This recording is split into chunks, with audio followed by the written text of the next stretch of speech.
Hey guys, it's Matt here with MC Wells Official.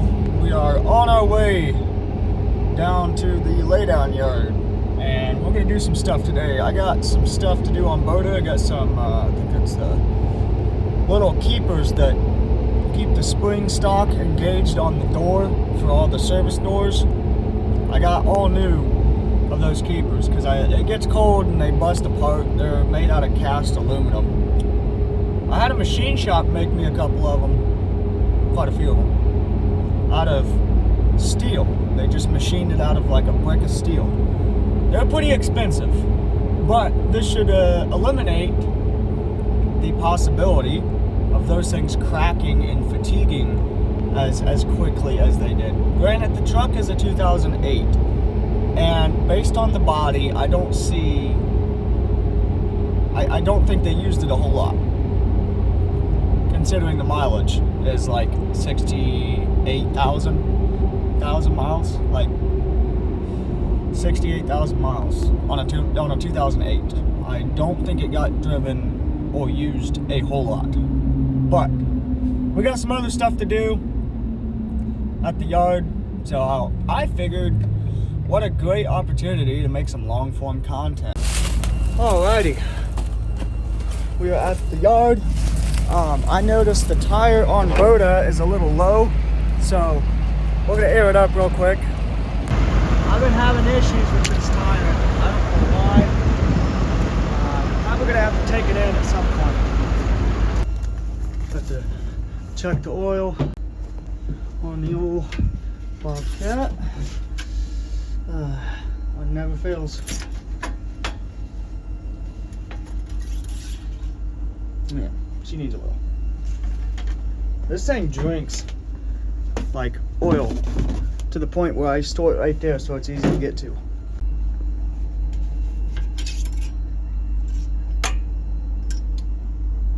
That's better. Good old oh no.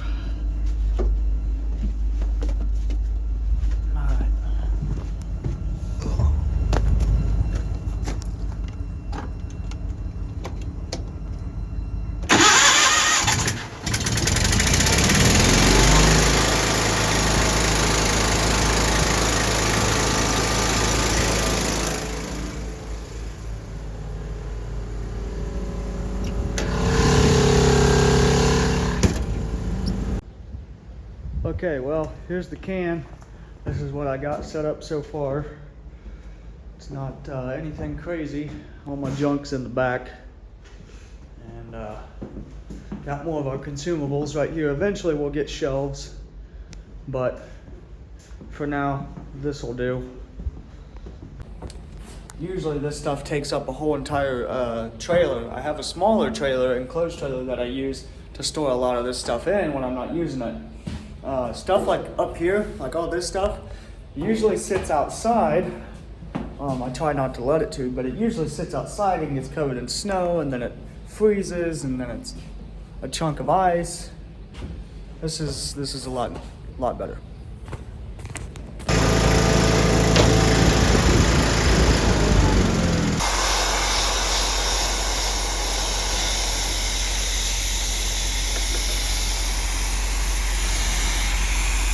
That's what we're fixing.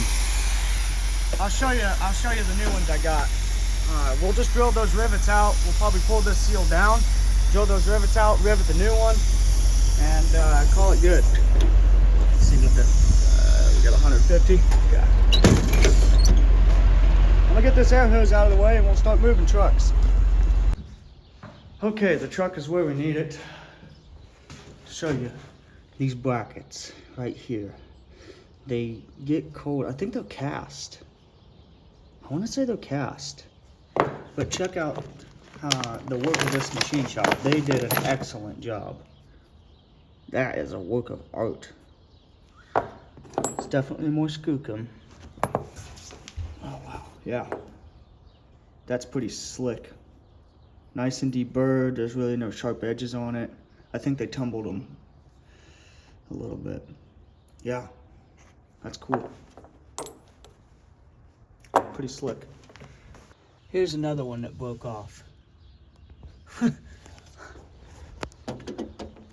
yeah, I wasn't too happy, to say the least.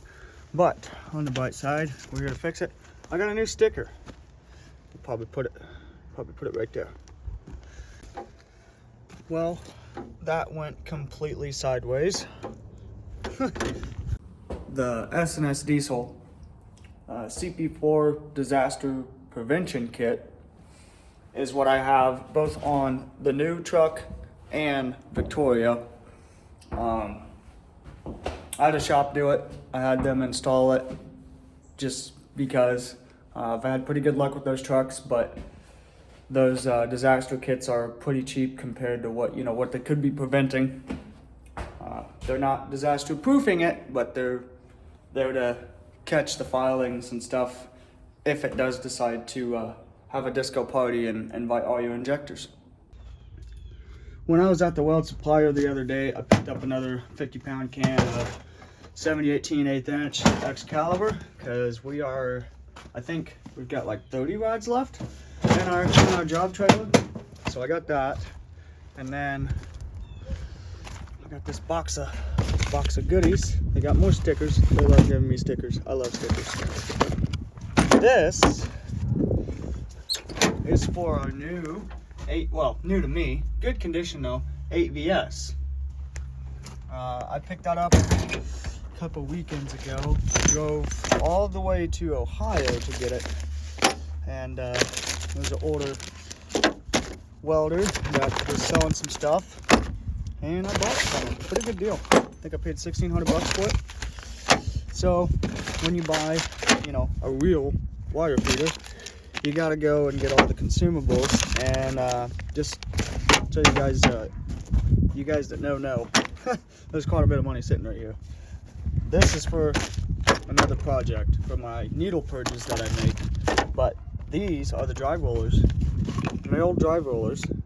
I think they're 045. Yeah, they're all 045 because there's a couple. I'll open it up. Those of you guys that know, but these are contact tips for my flux core gun. It's got a Tweako on it right now, which is cool, but this is really what I was after. This is a name brand Miller flux core gun, like flux core only. It doesn't hook up to gas.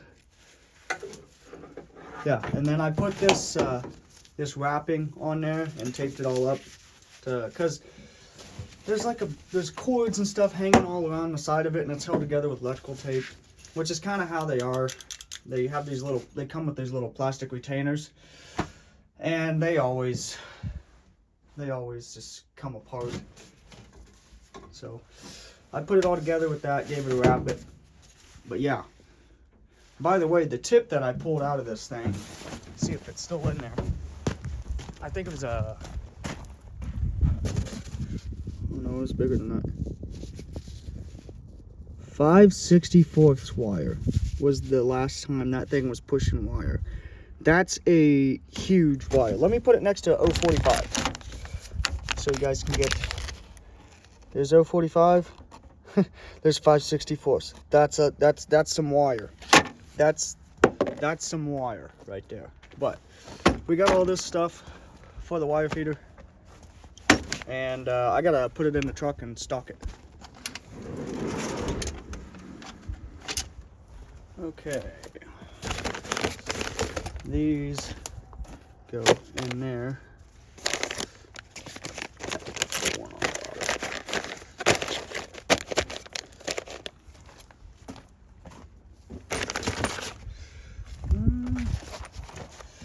Guess I need to kind of make a new compartment because I don't want to put them in with the 200 stuff, but I might have to. Need that open. Well, no. Guess I need to buy a bigger truck. Put those right there.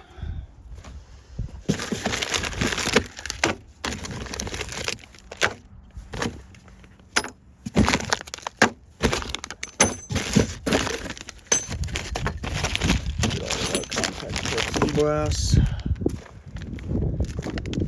guess we'll, I guess we kind of, this is difficult. I don't know why this is so difficult. I'm usually pretty picky on where I put stuff. As you can tell, I'm pretty organized. I guess we'll put this with the Miller consumer as well. Honestly, we can go in there because I'm hardly ever replacing it, so we'll put all that stuff in there. Only problem is, I don't think I can fit these in there as well as these. And I really don't want to open them up out of the bag, so I can call and order the part numbers, because I like to keep it like that, unless I know where I'm getting them, my common stuff. Well, you know, it is what it is. We'll make that work. It's not the end of the world. At least it's all in there now. These.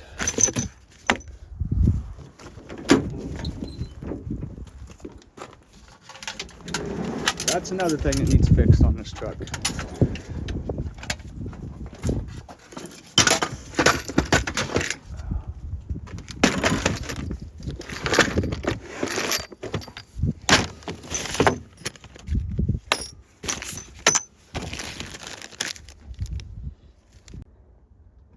Alright, I'd say we're pretty stocked up now. Like I said, I use some of this stuff to make my needle purges. So, which we'll be doing more of later, some other time. But it's getting heavier and harder to shut. Probably better start looking for a new box for it.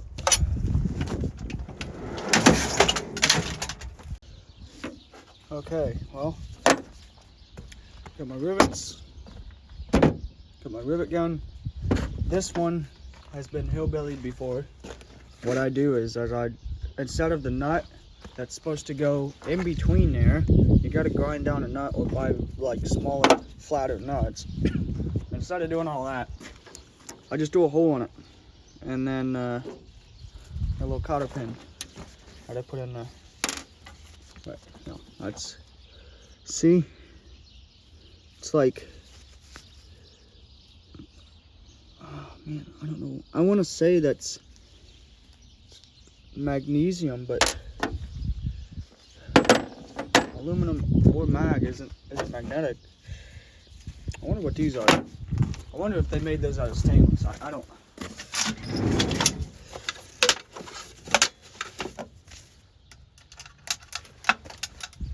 Let's see.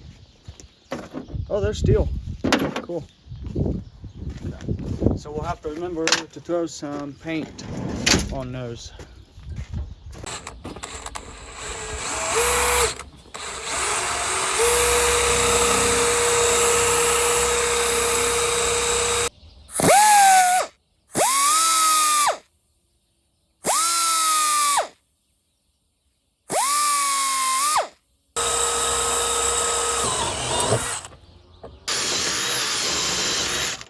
Alright, I'm going to try to straighten this thing out the ironworker way with a wrench. Oh yeah, that's better.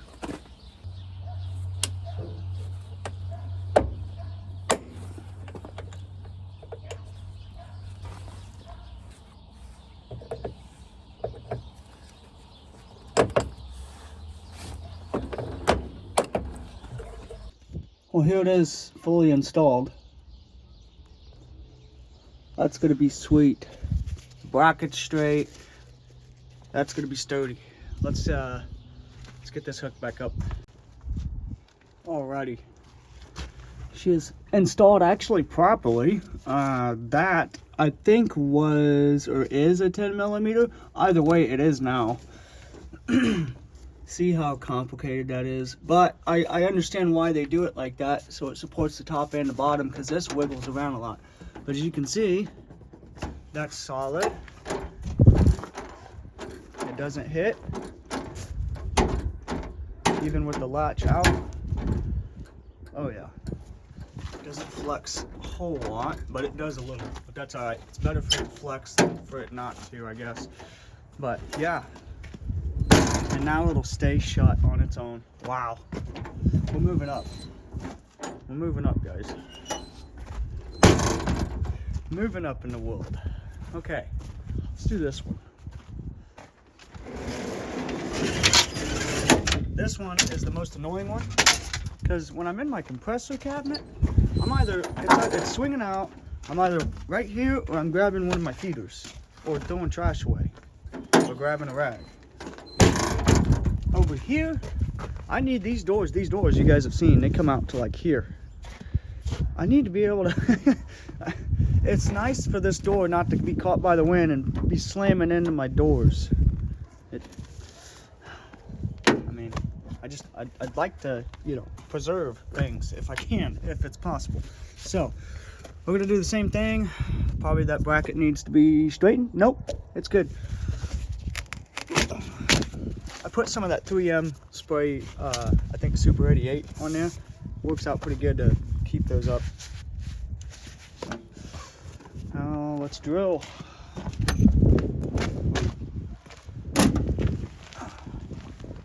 Be leaving trash all over the place. Alrighty, well, after some fighting, a little bit of swearing, we got her done. This one, this nut threaded on there pretty good, actually. I was able to do most of it by hand, because I didn't try to re-engineer the wheel on this one like I did that one when I got frustrated. Went together real nice. So, yeah, look at that. And it's secure. Doors. Oh yeah, that's awesome. That's awesome. So I had a local machine shop make me 8 of these things. And they were $584 for all 8 of them. I know that seems very steep, and I know some of you guys are like, well, you could have just taken a piece of angle and, you know, welded it in right there, or riveted it in right there and built a new one. But I was like, you know, I want it to look OEM, because I don't like rigging stuff like that all the time.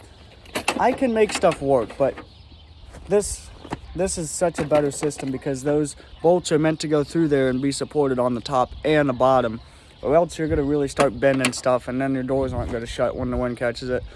I wanted the OEM solution, so I had them literally manufacture. I took them in a good one, this one, and I said, make me this 8 times 8, and they did. I called Altec, because this is an Altec bed.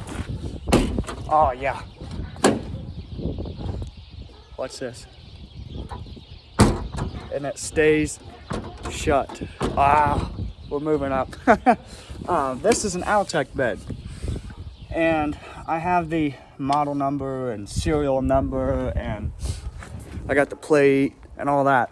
I called out Altec. I was like, hey, I got this bed sitting on a 2008 Chevy C5500. Here's the model number. Here's the serial number. I need these parts. The door spring retainer or something like that. And one, I was on hold for 10 minutes. 2, they literally didn't know even where to start to order, even though I was talking to parts, because I didn't have the build number of this bed. That's a first for me. I could literally call Omaha or Stellar, Powfinger. I mean, I can Napa. You can literally call those people, and they'll sell you any part of the truck bed, except Altec. So, fuck you, Altec. You know, I like I said, these were $560 something for 8 of them. You know, they're not cheap. I was willing to spend the money on the OEM solution, but they didn't want to help, so that's fine. We got something better and probably more timely. So awesome. Yeah, those are the only 2 doors that need them done. Everything else is I think it's oops, we better fix this one while we're at it. This is the one that I took off to take to the machine shop because it wasn't broken yet. So we're gonna put a brand new one on. It's already nice and drilled out. we'll probably straighten that bracket up because I can see it's kind of tilted that way. So we'll get our wrench on that, we'll straighten it up, and our nut is on it. So that's awesome. Let's go ahead and knock that out quick. It looks like it's about to rain or snow or who knows. So let's get that knocked out. Now for you guys following along at home, working on your enclosed underground utility spec napide service body, I use these long reach needle nose locking pliers, vice grips, to hold that piece in place while I throw my rivets in there, because the rivet gun, this thing's kind of a two-handed operation. You know, I was able to do this one. I was pushing this lever on my chest, and I didn't feel like the first rivet snugged up as much as it could. So I'm doing this to prolong the life of the bed and make it look good and work as OEM. I don't want any issues with these things because we've spent a lot of money already. So I use those to clamp it, and that way I can throw my first one in, go boom, get it, and that one's already pretty much almost lined up, and it makes it a lot easier.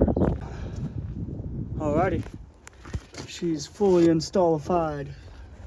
Give it a swing check. Oh yeah, see? That beats the crap out of my doors when those things are off. It just boom, boom, right into the corner. It starts chipping the paint. I had a piece of Flex Seal rubber stuff, adhesive rubber sitting there, and obviously that fell off. Must have been going too fast. But yeah, that's more like it.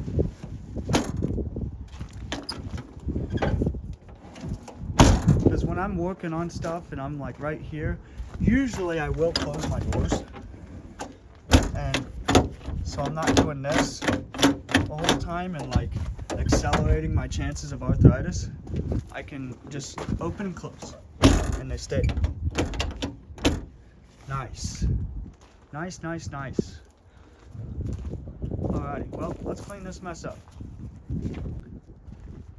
Alright, I got all my tools away. Did manage to break something trying to fix something. Typical. It's alright. There's all the junk. Hey guys, it's Matt here with MC Welt Official. I appreciate you guys watching this. It's towards the end of the day now. I had some other stuff I had to go run around and do, and some jobs to look at. Appreciate you guys watching. I look forward to doing some more of this long form stuff, but you know how it is. It's not always feasible with my schedule. So I appreciate you guys for watching, and I'll see you on the next one.